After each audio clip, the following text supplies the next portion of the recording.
The forbidden fruit is one of the most enduring symbols in human history. It appears in various cultures and religious texts, often representing temptation, sin, and the human desire for knowledge. The concept of forbidden fruit originates from the Bible, specifically the story of Adam and Eve in the Garden of Eden. This tale has been retold countless times, each interpretation adding layers of meaning and symbolism. In modern times, the term forbidden fruit is often used to describe something tempting but off-limits. The allure of the forbidden is universal, tapping into a deep-seated part of the human psyche. Understanding the forbidden fruit involves delving into its origins, its symbolic meanings, and its implications for our lives today. The story of the forbidden fruit begins in the Garden of Eden, a paradise created by God, filled with beauty and tranquility. According to the Bible, Adam and Eve were the first humans, living in perfect harmony with nature and their Creator, enjoying the abundance of the garden. They were given one command: not to eat from the tree of the knowledge of good and evil, which stood prominently in the center of the garden. This tree, with its alluring and tempting fruit, was strictly forbidden by God, a test of their obedience and trust. The serpent, a cunning and deceptive creature, played a pivotal role in this story, embodying temptation and deceit. It tempted Eve by questioning God's command and suggesting that eating the fruit would make her and Adam like God, knowing good and evil, thus planting seeds of doubt. Succumbing to the serpent's temptation, Eve ate the fruit and shared it with Adam, leading them both into disobedience. This act of disobedience had immediate and profound consequences, altering their existence and relationship with God. This moment marked the fall of humanity, introducing sin and suffering into the world and forever changing the course of human history. The act of consuming the forbidden fruit brought about significant changes, not just for Adam and Eve, but for all of humanity. This moment is often referred to as the fall, symbolizing humanity's fall from grace and the introduction of sin into the world. The immediate consequence was the loss of innocence. Adam and Eve's eyes were opened to their own vulnerability. They felt shame and guilt, emotions they had never experienced before.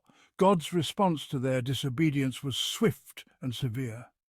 He expelled Adam and Eve from the Garden of Eden, condemning them to a life of toil and suffering. This expulsion from paradise had far-reaching implications. The consequences of this original sin are believed to be inherited by all humans, shaping our world and our lives in profound ways. Original sin is a fundamental concept in Christian theology. It refers to the inherited state of sinfulness passed down from Adam and Eve to all their descendants. This doctrine explains the human propensity for wrongdoing and the moral flaws present in every individual. The idea of original sin highlights the universal nature of human imperfection. It suggests that sin is not just a series of bad actions, but a deeper, inherent condition affecting all aspects of human life. This condition separates us from God and creates a need for divine intervention and redemption. The consequences of original sin are evident in the world around us. We see it in the prevalence of suffering, violence, and injustice. This understanding challenges us to confront our own shortcomings and seek ways to overcome them. The story of the forbidden fruit and original sin is not just one of despair, it is also a story of hope and redemption. In Christian theology, redemption is the process through which humanity is reconciled with God. This reconciliation is made possible through the sacrifice of Jesus Christ, who is believed to have paid the price for humanity's sins. Redemption offers a path to healing and restoration. It promises forgiveness for our sins and the possibility of a renewed relationship with God. The process of redemption involves both divine grace and human response.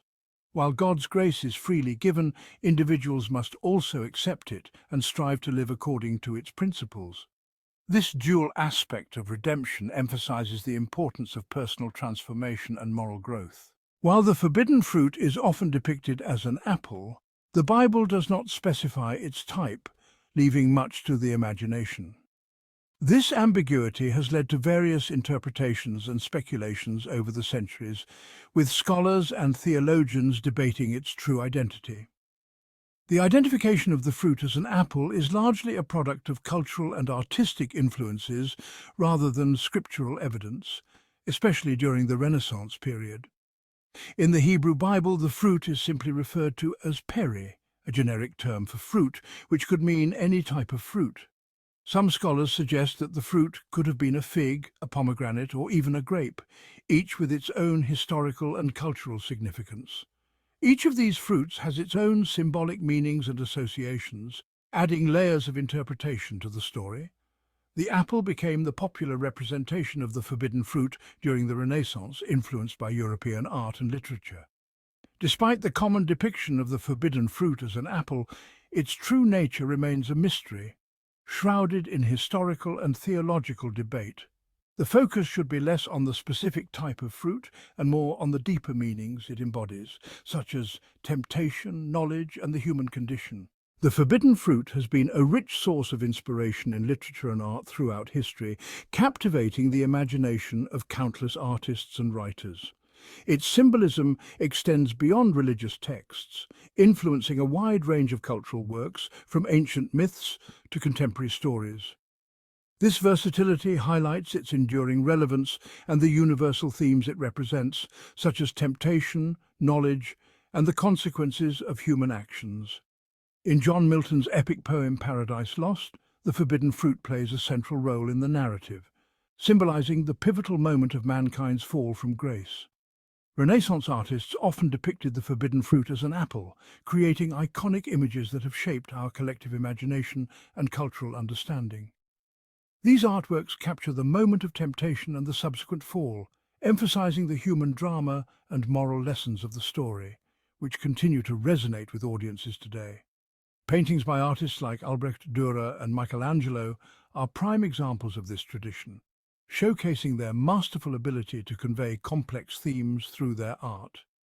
In modern literature and media, the forbidden fruit continues to symbolize the allure of the unknown and the risks of transgression, reflecting our ongoing fascination with these themes.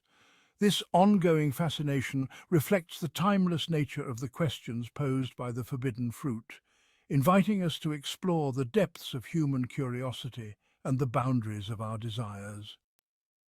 The story of the forbidden fruit reminds us of the brokenness in our world and the human propensity for wrongdoing. However, it also calls us to respond with compassion and empathy. Understanding our own flaws and vulnerabilities can make us more compassionate towards others. Compassion involves recognizing the suffering of others and feeling motivated to alleviate it. In a world affected by the consequences of the fall, acts of compassion can bring healing and hope. They remind us of our shared humanity and the possibility of redemption. Organizations like Compassion International embody this principle by working to alleviate poverty and suffering. By supporting such initiatives, we can contribute to building a more just and compassionate world. In our daily lives, practicing compassion can transform our relationships and communities. Compassion is more than just a feeling. It requires action. In today's world, there are many ways to practice compassion and make a positive impact. From volunteering to supporting charitable organizations, each act of kindness contributes to a larger movement of empathy and care. One powerful example of compassion in action is child sponsorship programs. Organizations like Compassion International connect sponsors with children in need, providing essential resources and support. This relationship goes beyond financial aid, fostering a sense of connection and hope for both the sponsor and the child. Local community initiatives also play a crucial role in promoting compassion. Food banks, shelters, and healthcare clinics rely on volunteers and donations to serve those in need. These efforts create a safety net for vulnerable populations, demonstrating the power of collective action. The mystery of the forbidden fruit continues to captivate and challenge us. Its symbolism touches on fundamental aspects of the human experience: temptation, sin, knowledge, and redemption. By exploring these themes, we gain a deeper understanding of ourselves and our world. The story of the forbidden fruit urges us to reflect on our choices and their consequences. It invites us to consider the nature of sin and the possibility of redemption. More importantly, it encourages us to practice compassion and strive for a better world. By embracing its lessons and practicing compassion, we can navigate the complexities of our world and work towards a brighter future.